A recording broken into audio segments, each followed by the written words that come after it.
Great. Well, everybody, thank you guys so much for being here. This is my third live event at Genghis Cohen, and I couldn't be more excited for the guest.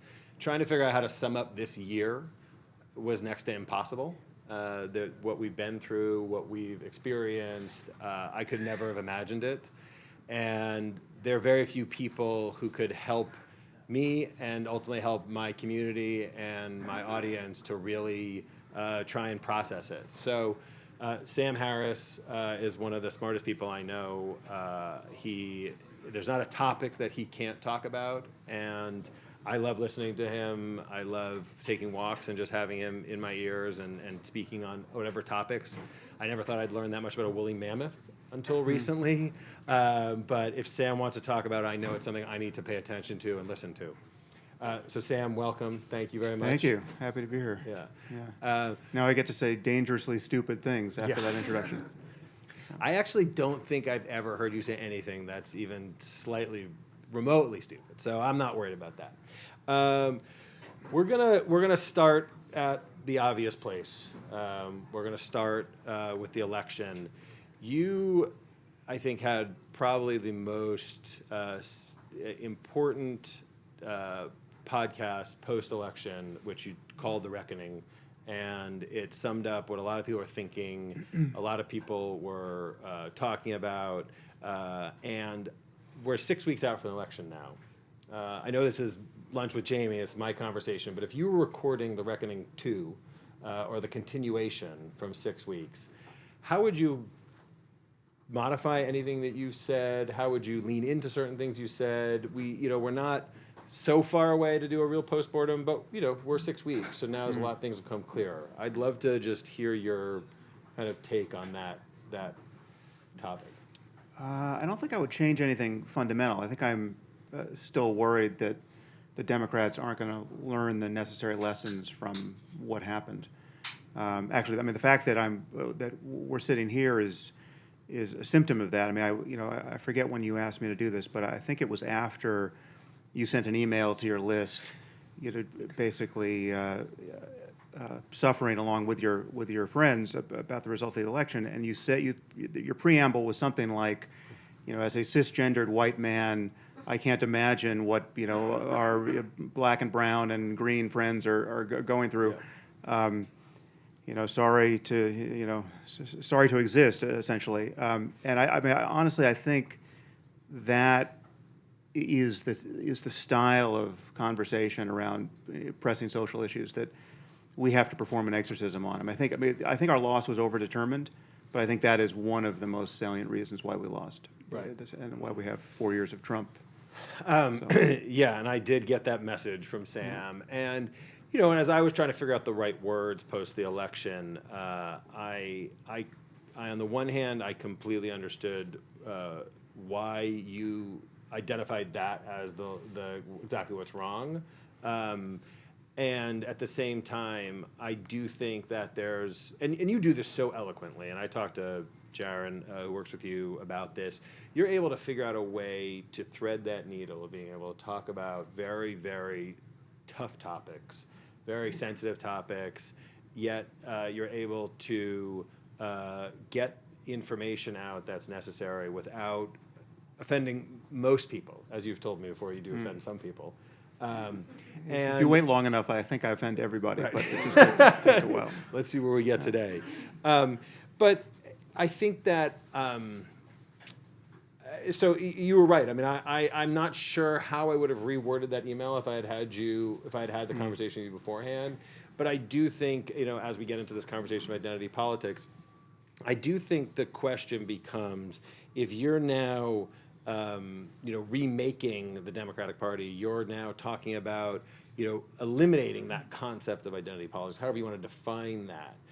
How do you acknowledge the fact that there are different groups of people in our country and in the world who are maybe not getting the fair shake that they possibly need, I guess is the question.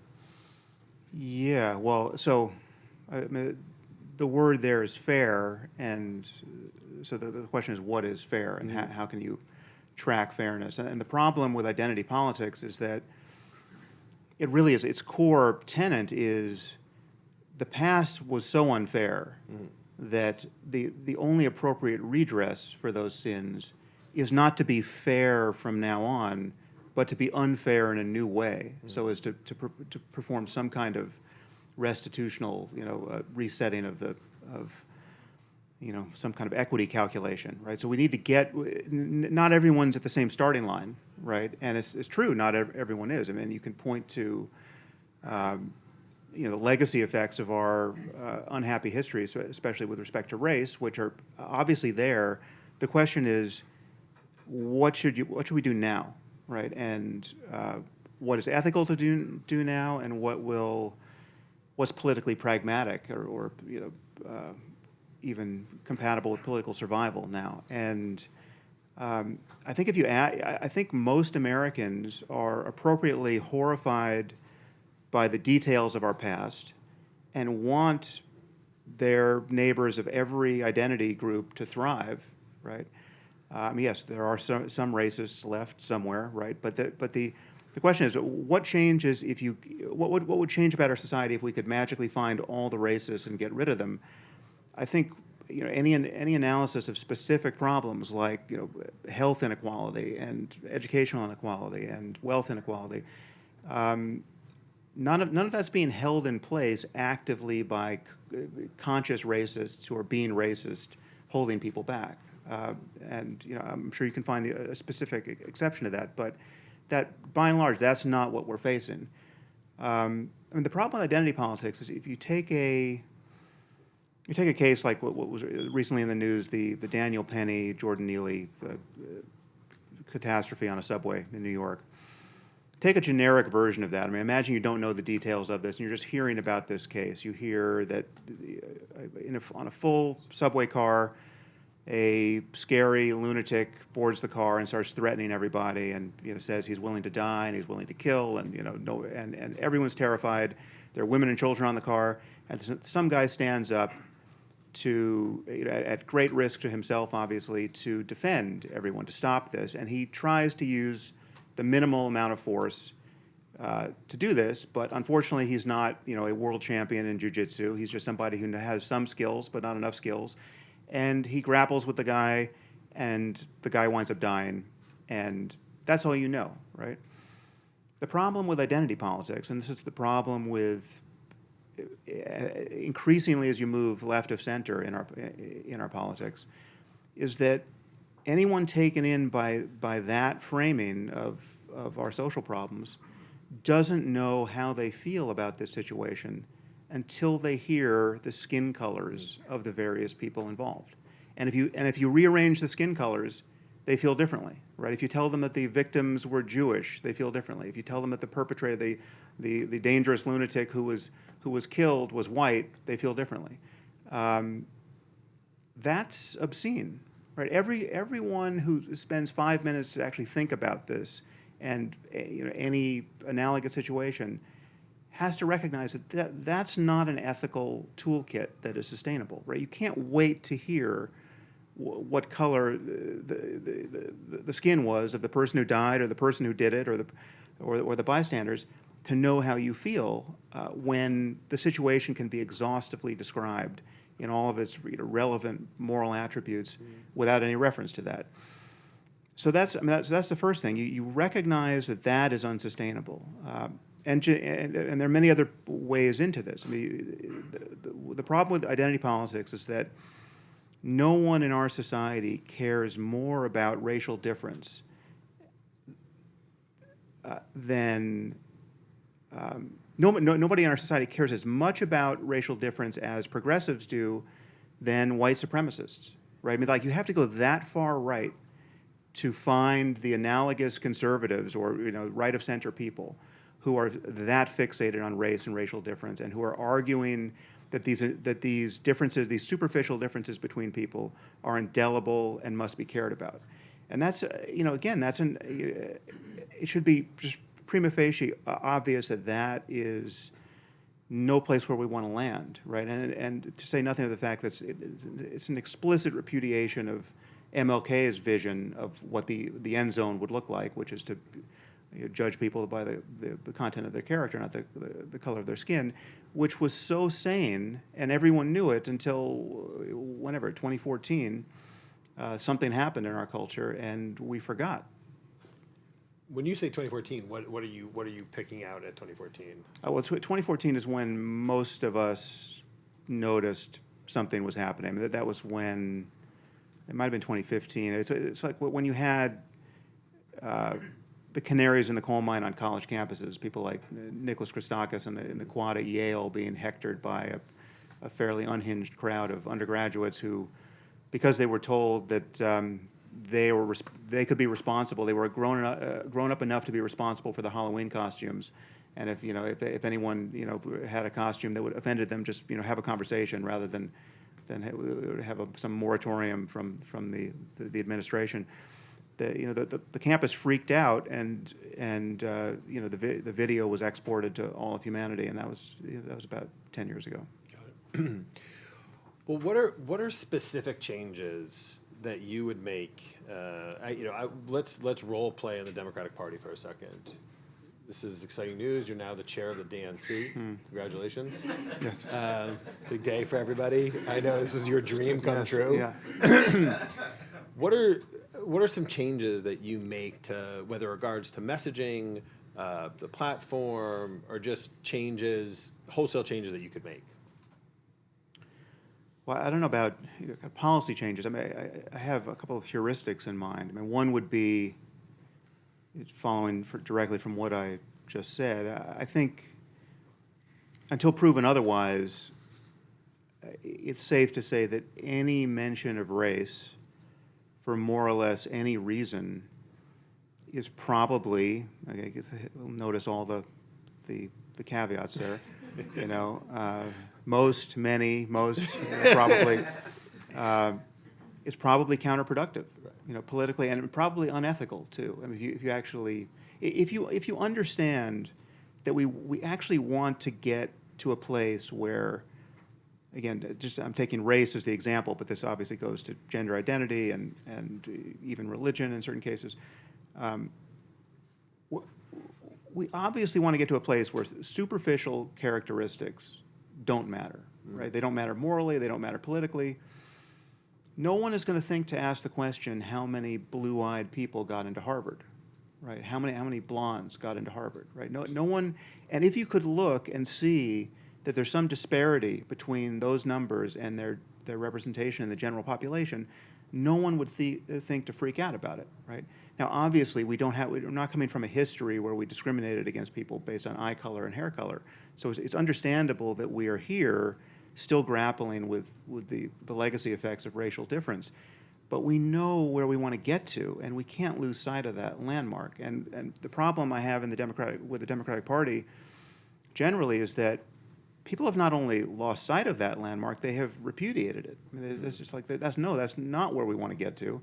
We want to get to a place where we have to play, really until the end of time, the most depressing version of Dungeons and Dragons ever thought of, where everyone's got their various intersectionality points, and you've got power based on that according to the situation, and we're constantly jiggering this grotesque machinery so as to produce some bespoke outcome that absolutely doesn't generalize. But in this case, we have to make this compromise, we have to break these eggs to make this equity omelet, and it doesn't matter who loses, right? That's just, we have to retire from that whole project. Let's step out of politics for a second, and I know the stats about, let's just say, women in the boardroom as an example over the past few decades, and how radically that's changed, and how you can see the benefits of a company having more female executives. How do you, if you went back in time and you removed identity, I don't know if that's different than identity politics, I mean, I don't know exactly how you equate the two, but do you feel like, would we be at the same place when you look at that specific example if that has been stripped from society? Well, so the back in time question it changes it, because I mean, obviously I think we needed a civil rights movement, right? And we needed we should have had an equal rights amendment, almost certainly.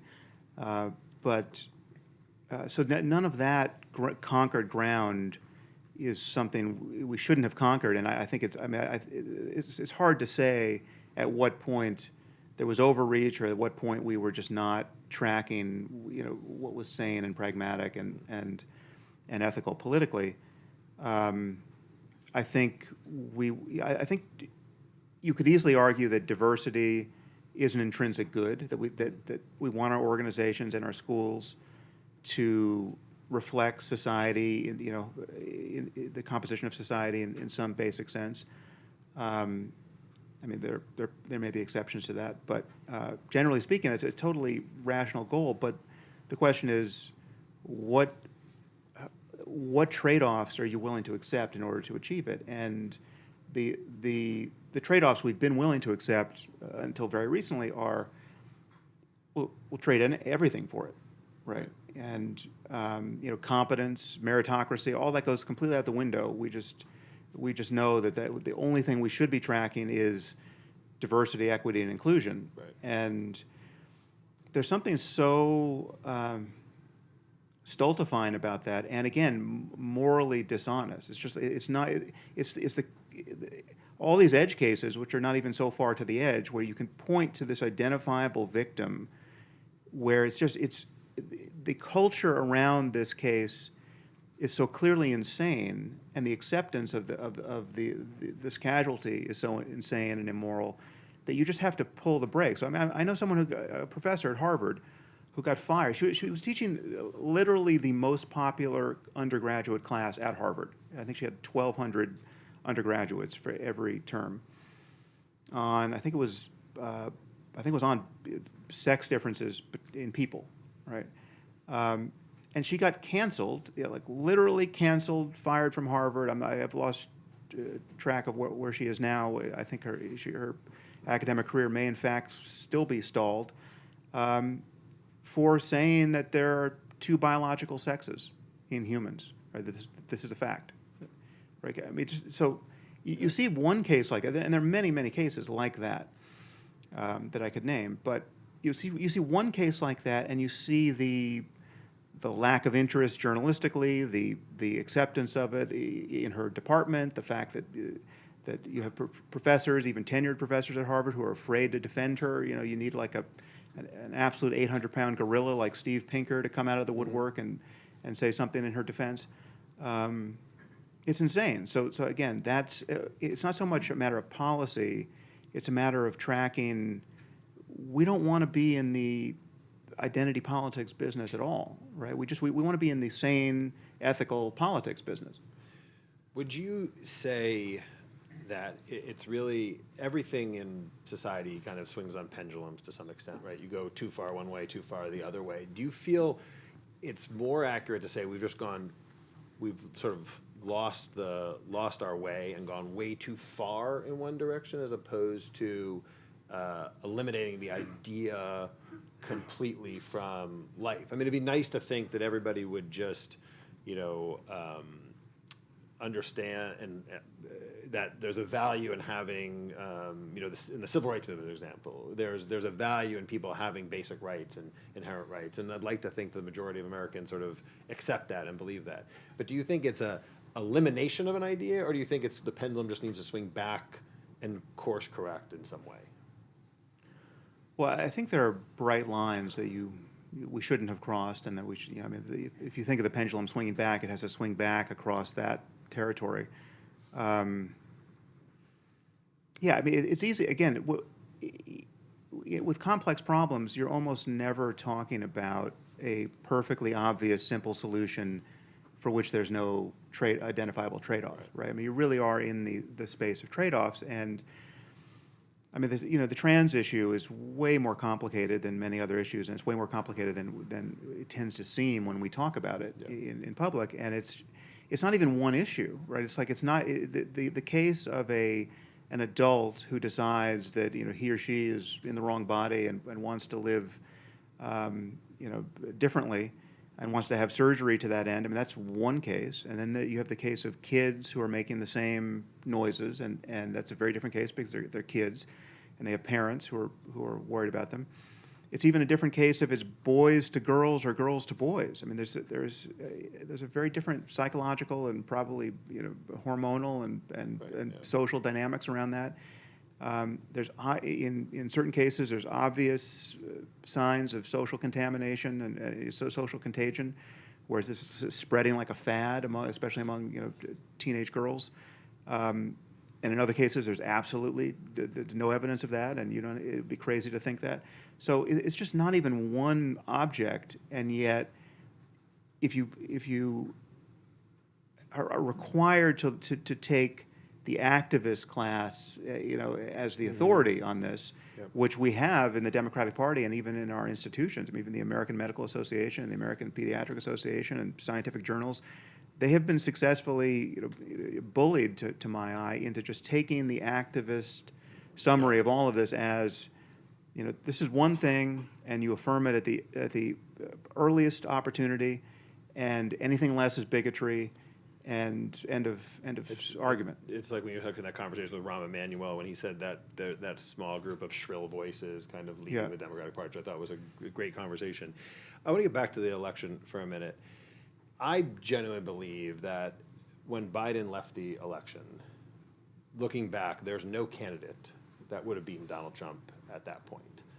Obviously, it's impossible to say definitively, but I think based on a lot of things that you've brought up and you've discussed in your podcast and everything else I've heard and all voices that have been talked about, there was pretty much nobody that was in the landscape that would have more than likely swayed the election. Do you agree with that? Disagree with that? I mean, it's hard to know. I see the moments where if she had said something different, I would have been much more hopeful. I mean, if you just look at her performance during that debate, which everyone was, so rightly relieved by, if you just imagine, 10 days like that, where she just crushes anything that was thrown up against her, I think we could be in a different place. I think she.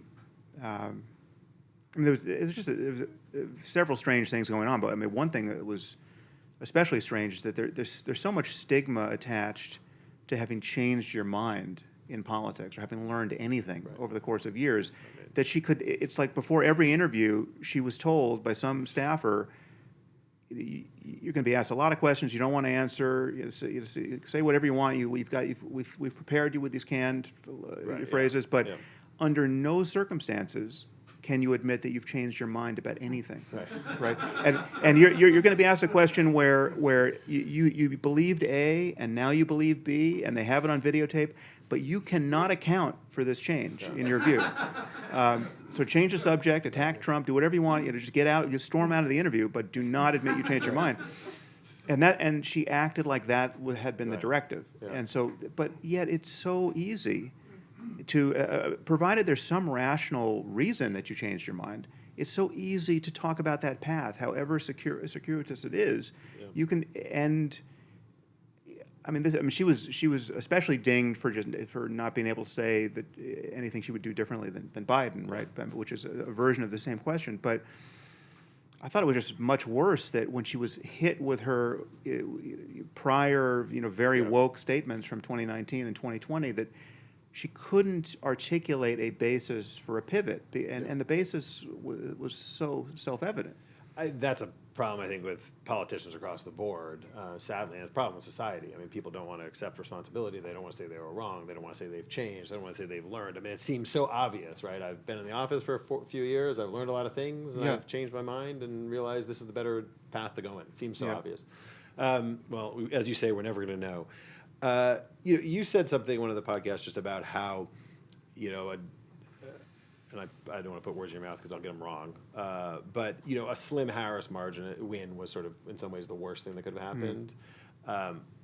I agree that there was a lot of danger that could have come out of that. Do you think that obviously that day was which is I just want to point out that how crazy that is to have to admit. I know that it was dangerous for her to win by a narrow margin. Right, I mean, that's how combustible our politics have become on the right, and it's not an accident. That was engineered by Trump and his enablers, right? I mean, they consciously created a situation with all of their years of lying about election fraud, up to the very day of the vote. And Elon and others were doing the same thing. They consciously created a situation where, I mean, they were obviously preparing not to accept the results of the election had he lost, but two, they made it just, in my view, frankly dangerous for her to have won at a certain point, especially when the vote had seemed to have gone against her, and when the commentariat, crestfallen, seemed to be admitting that she was losing, but the blue wall states hadn't been conceded yet, right? And so it was possible. The New York Times gave her an 11% chance to win still at that point. In my view, that at that moment, had the tide turned and she had won, we would have been in a very dangerous place socially. No, I agree completely. And you pointed that moments in the morning where they were kind of sowing, oh, there's voter fraud already, and then slowly, as the day went on, the voter fraud went away from the Trump campaign, which was so convenient for them. Yeah. It's very clear the Democratic Party needed a reset, and almost a rethinking, a reimagining of the entire party.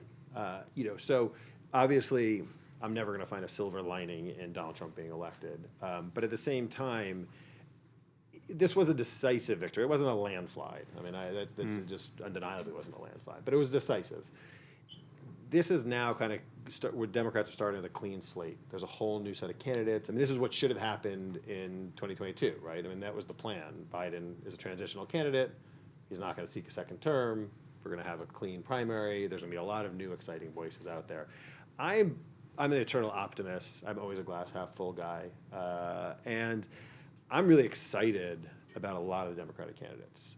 And I think, as you pointed out, obviously there are a lot of big issues. They got to figure out how to address, how to talk about, how to move forward, how the platform has to change, how you talk about things. Do you think there's, in essence, there's a silver lining in the sense of if Harris had won the slim margin, she had taken power, that in essence, this fireball that had been created by Donald Trump and the MAGA kind of movement would have just gotten bigger and bigger and bigger, and what we're dealing with 2026, 2020, I can't date, 2030, 2028? 2028, yeah. 2026 if you're thinking about Congress, yeah. Congress, there, thank you. Save me, thank you. Yeah. Is there a world that could have been what we were looking at?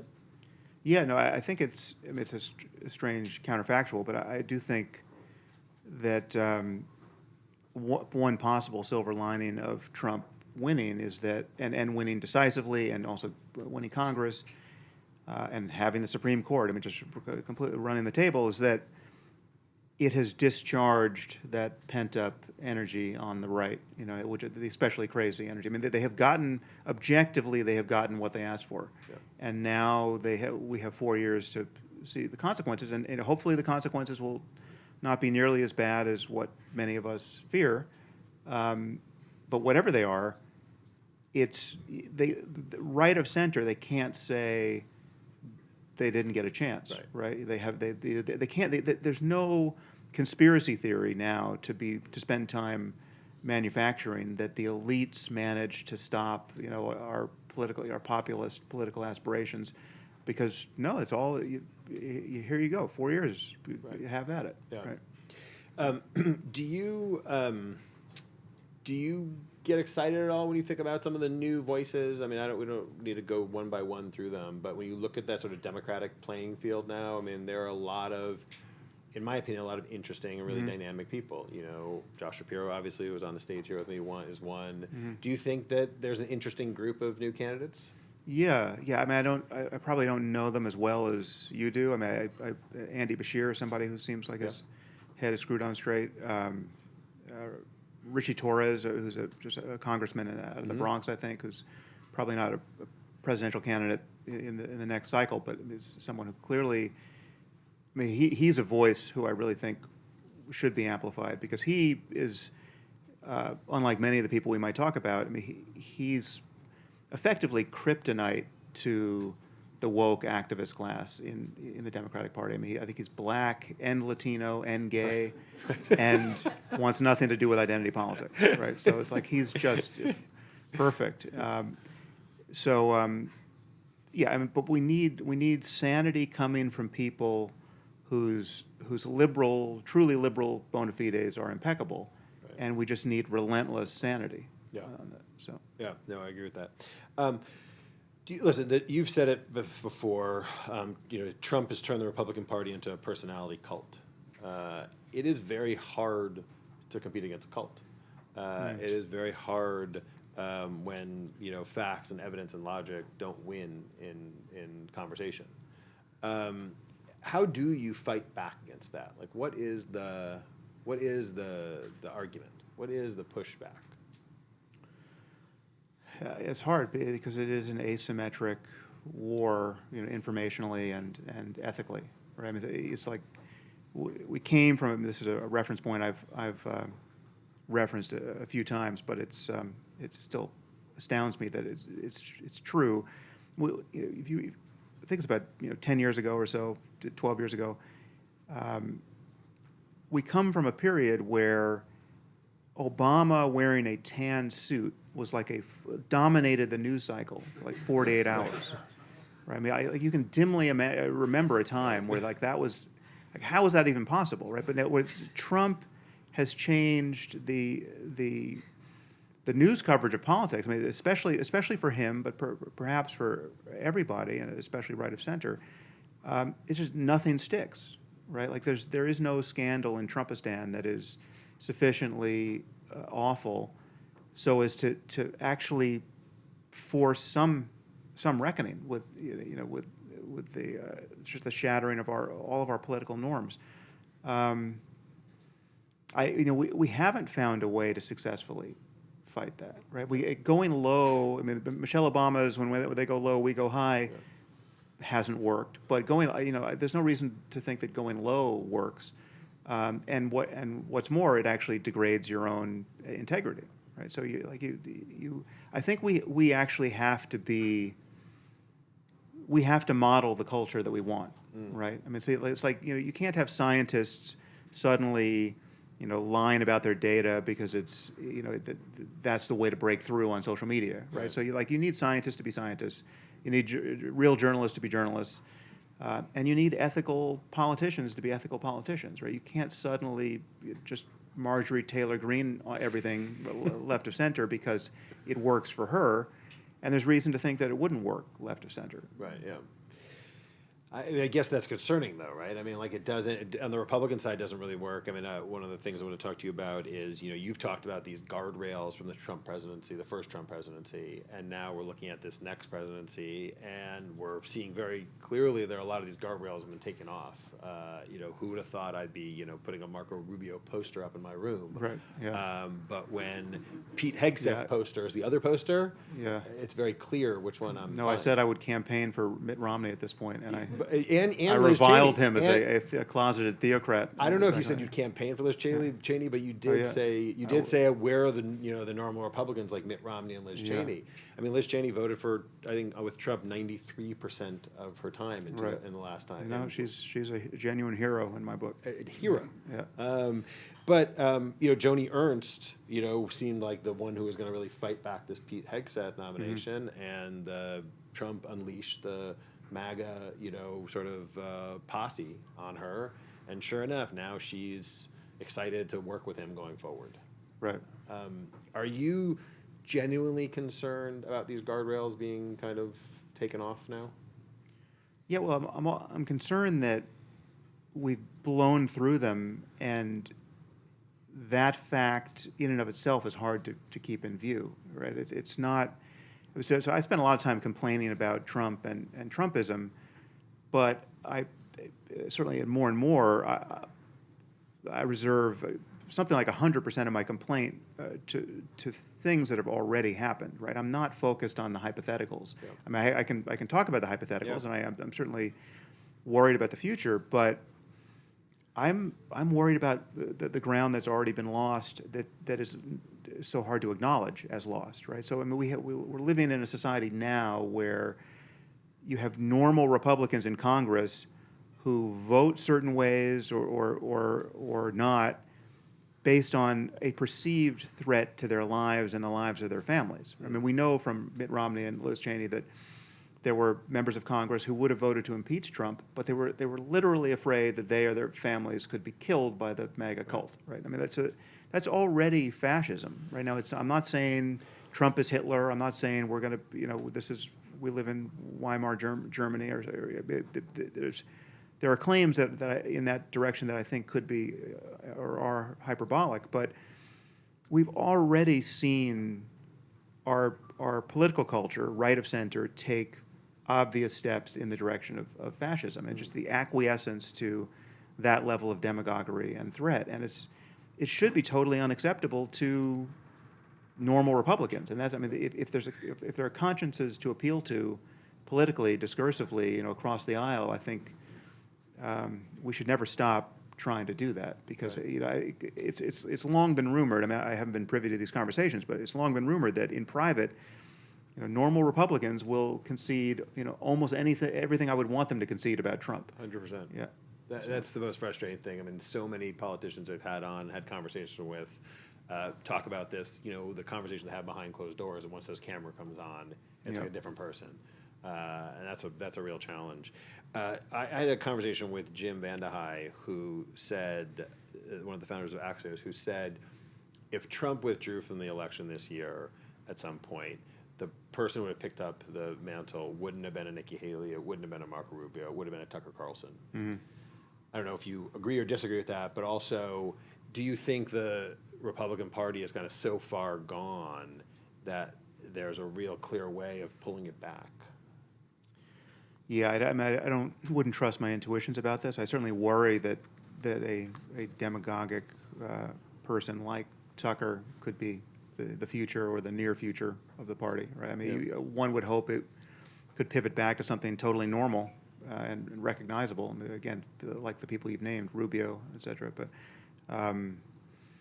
no, there's an appetite for spectacle and this populist unreason that is that someone like Tucker could leap right into, I think. Yeah. I want to change topics a bit. We've seen a parade of CEOs and tech CEOs going to Mar-a-Lago now. Yeah. That has been nauseating, isn't it? It's been nauseating.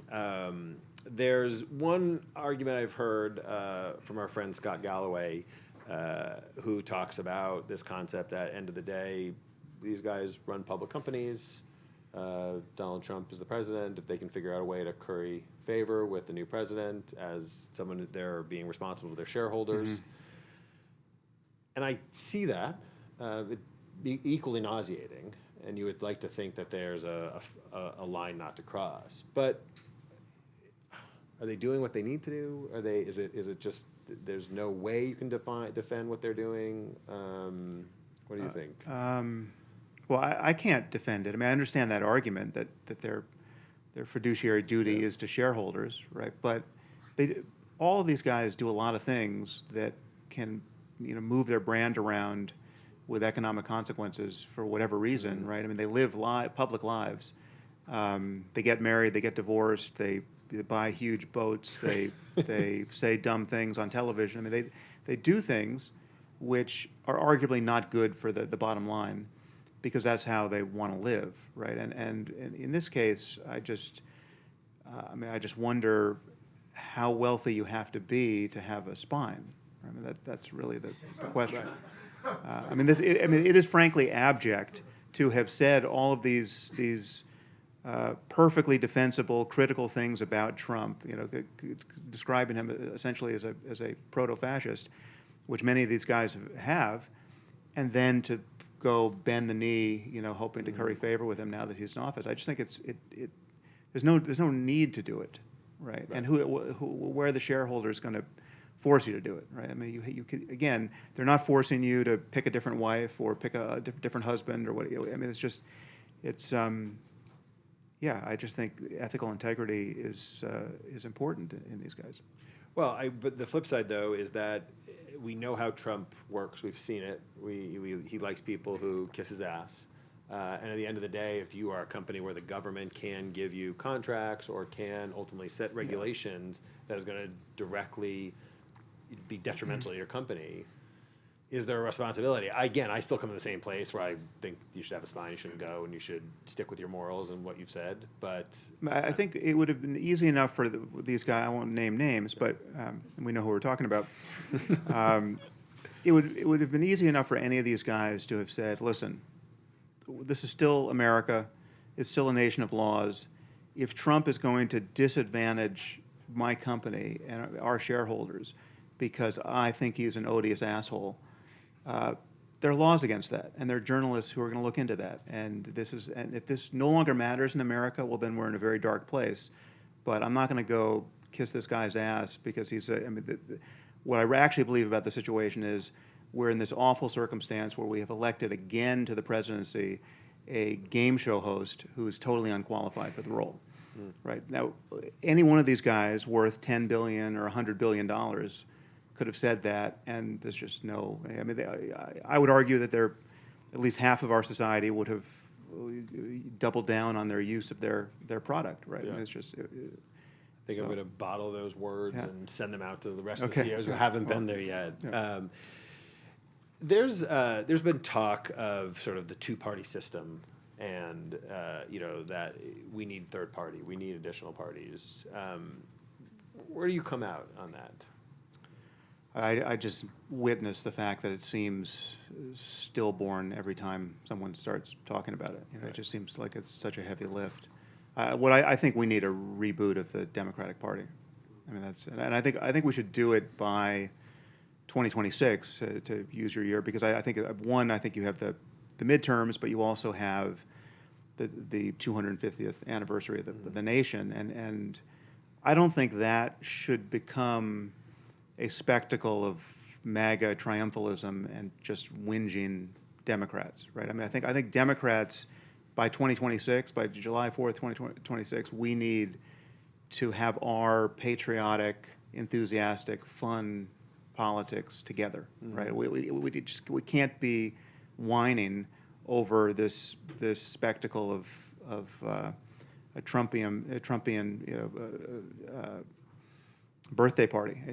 That's just not. It's not going to be good for us, and it's just kind of sickening to picture. What about the electoral college? We'll get to questions Yeah. at the end, Stephanie. Yeah. Sorry. To think of Donald Trump overseeing the 250th birthday. Yeah, and making it about him and Trumpism. I mean, it's almost guaranteed to happen anyway. But if it's going to be worse if we just have, we're still on the back foot, and we're still talking about purely negative stuff. If we just live in criticism of the Trump administration without putting forward our own telegenic, positive candidates, or soon-to-be candidates who are attractive, right? We need Democratic stars who people want to pay attention to and are desperate to elect. I think it's so spot on, and I have to be honest, I'm so excited about this next crop of candidates. I really am. I think there's a ton of people that we know, and there's a ton of people we don't know yet. And you can go down to Congress, you can go to even state parties, and you're going to find really exciting new people. And then people need to embrace them and push them forward, and they need to get out there and do things they've never done before. And they need to be willing to say the wrong thing.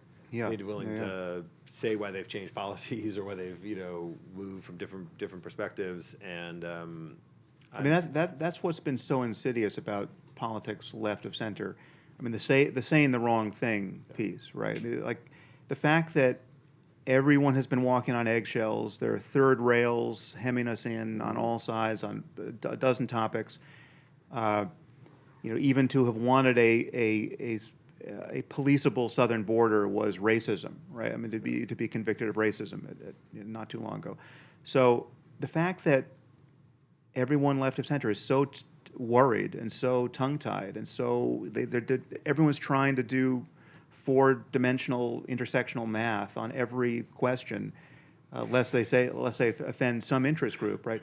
That, again, we need an exorcism on all of that, and we need people who are just free to speak. And if they get it wrong, you apologize, and apologies are accepted, because we know this is a good person who actually has sane political goals, right? I mean, like, it's just the principle of charity was completely nullified, left of center, for a decade. Yeah. And again, it created an asymmetrical situation, because we would cancel ourselves. I mean, the Democratic Party became a circular firing squad, and you have someone like Al Franken defenestrated for arguably bad comedy, and you've got simultaneously you got someone like I think it was Roy Moore, who was running, and he had admitted to having groomed a 14-year-old girl. I mean, it's like he's guilty of statutory rape, and he's a candidate, and he's unapologetic, and it's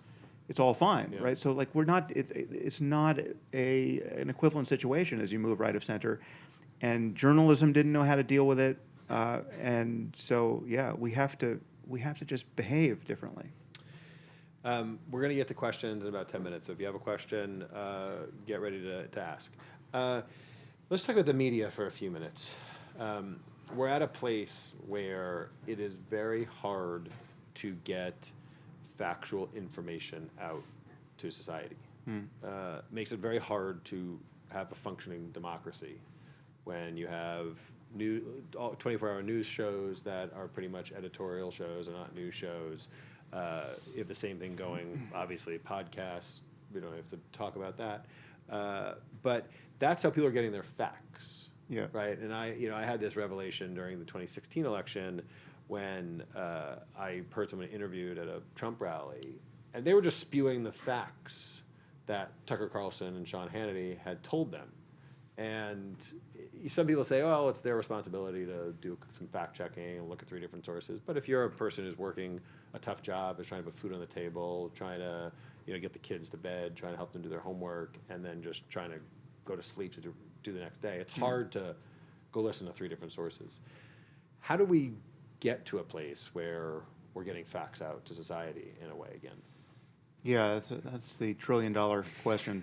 I'm very worried about this. I think there are ways in which things could get worse and suddenly, paradoxically, get better. I mean, the entrance of AI into this conversation stands a chance of making things quite a bit worse, but worse to the point where people will realize, okay, wait a minute, now I literally can't tell whether a video is real, and I can't tell that anyone else can tell either, right? So like I have a video showing, Putin saying he's launched a nuclear first strike on America, and no one's reacting to it because we just have declared epistemological bankruptcy on some level. Right. Like we know we don't know what's real anymore online.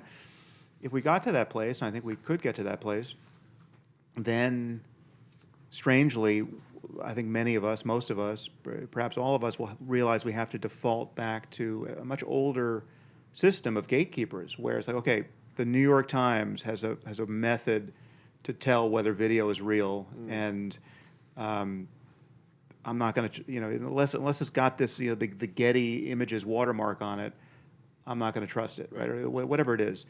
I don't know if that's going to happen, but I think it's very scary how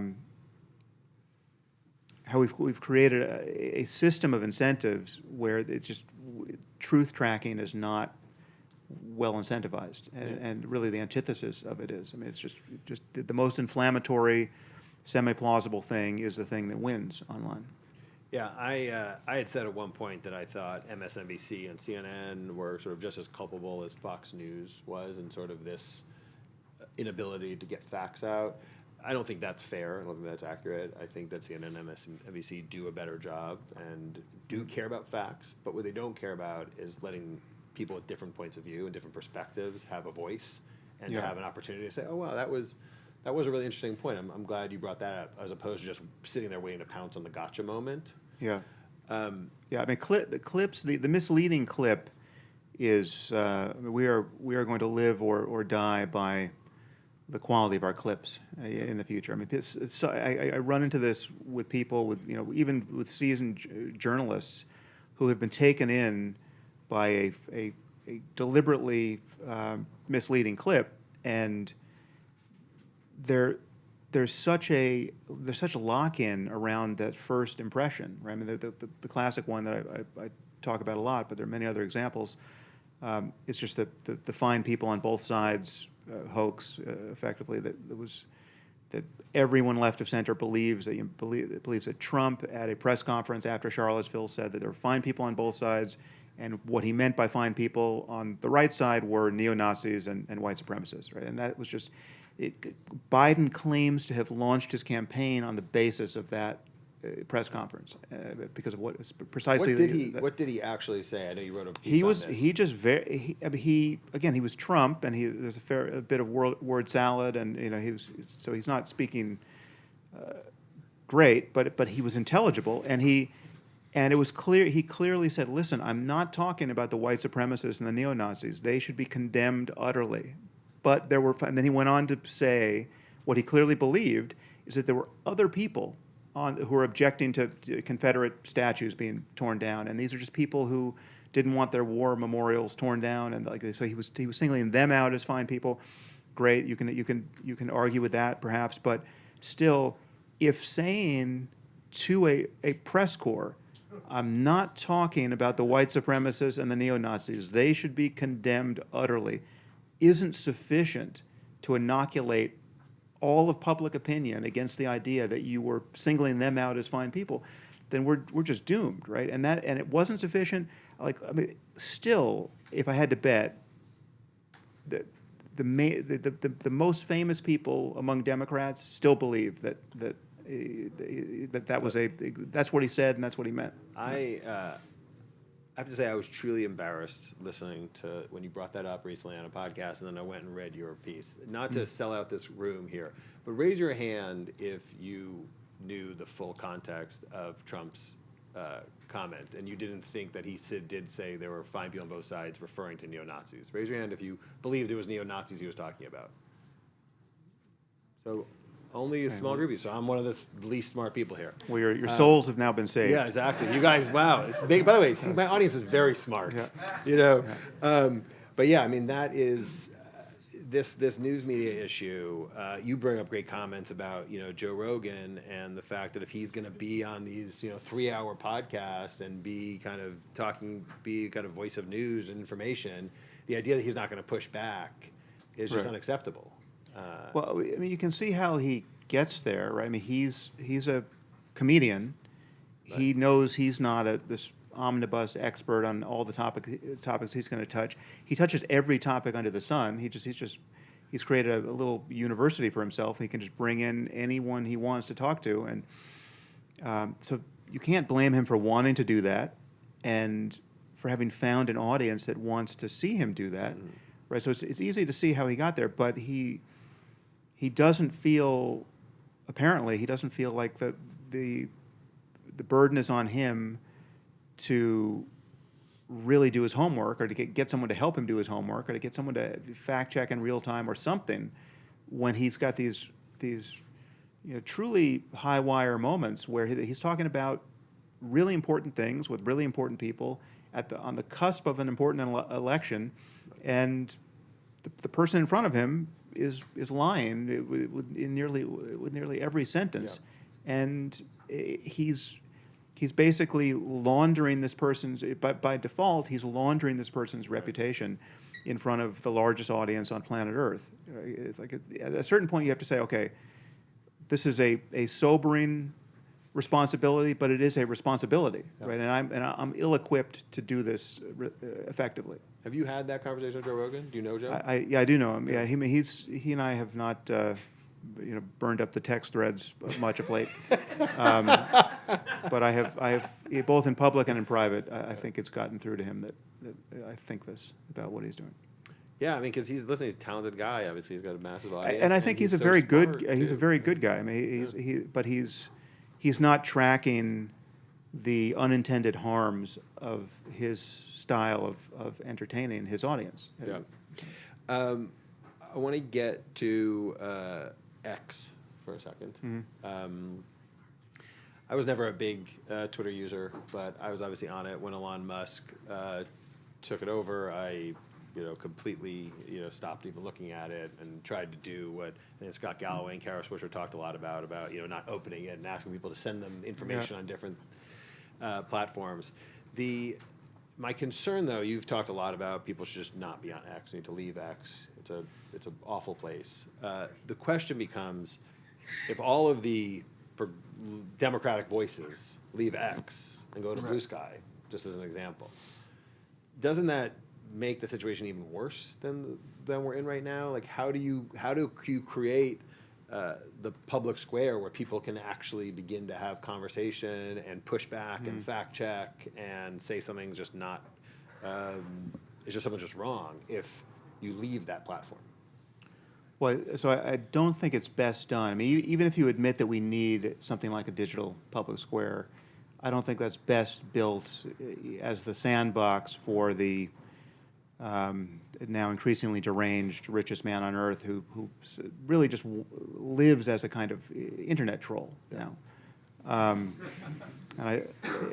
So it's I think it's best done elsewhere. I think if people left X, I mean, the reason why people don't is because others haven't, right? So like everyone's there, and that is the argument for staying there because everyone's there. Like a lowly author or a journalist or academic or politician can't afford to leave because I've got whatever, tens of thousands, hundreds of thousands of millions of people following me, and so there's that sunk cost of like I can't port my audience readily to another platform, and I'll be missing out. Everyone will be there, right? And but so it's a coordination problem. If everyone left, or virtually everyone, or the most important people left, it would become what is effectively becoming on its own, which is some kind of MAGA ghetto, right? I mean, it's just it would become like Rumble or some of the Gab or one of these other platforms, which are obviously already, or Truth Social, there's already places you don't need to be, and it could be recapitulated somewhere else. I think you would want to change the dynamics of it to make it better too. At the end of the day, don't the right of center people are the ones who really need to leave? I mean, like ultimately, I guess that's my point, right? If everybody who voted for, let's just say for argument's sake, everybody who voted for Kamala Harris left and went someplace else, what does that really do kind of for society and kind of conversation going forward? And I agree it's not the best place to have conversation or to share information, but at the same time, that is the world we're living in. Salons and conversations like this, are critical, but only go so far. Yeah. I mean, it's a hard problem. I just personally, I feel, having deleted my account, I say this every time this topic comes up, I'm still embarrassed at what a life hack it was to delete my Twitter account. I mean, it's like, honestly, it's like the best thing I did in a decade. And I did a lot of great things. Like, I have a great life, a great family, but in terms of like a step toward basic sanity, deleting my Twitter account was the best thing. And there's like almost nothing in second place, right? It was just like psychic surgery from God. I mean, it wasn't just the needless controversies and obvious pain I was getting on the platform at various points. It was just that my day was being segmented, even in the good moments where things are blowing up for me on Twitter for good reasons, and I'm getting the best of my enemies, and my friends are rejoicing, and it's just awesome. So I'm on some kind of dopaminergic treadmill. I was still segmenting my day, dozens of times, and some days probably 100 times, in the checking, the moment-to-moment checking of the fate of my digital reputation, right? That I cared more and more about, and when I yanked that, it was this kind of digital suicide. I mean, I started with a digital genocide. What happened was, I realized I could block people en masse, and I could get like a Candace Owens tweet that had been liked by 50,000 people, and I could block 50,000 people, right? Right. There was a utility that I discovered that let me do this, and then all of a sudden, after about 48 hours of doing this, it was actually cleaning up my ad mentions fairly impressively, but I realized, how did I become this person who's just blocking people for all time and feeling good about that? Like, these people are totally irredeemable. I'll never say anything to them again, and they'll never hear from me again. And isn't this wonderful? Yeah. And then I realized I was blocking the wrong people. I had one problem. The problem was me, right. And I just yanked it. Deleted it. You know? Well, I don't go on it. I haven't deleted my X account yet. Maybe that's the next step. I don't go on it, so I guess it counts. We're going to open up to questions. Stay.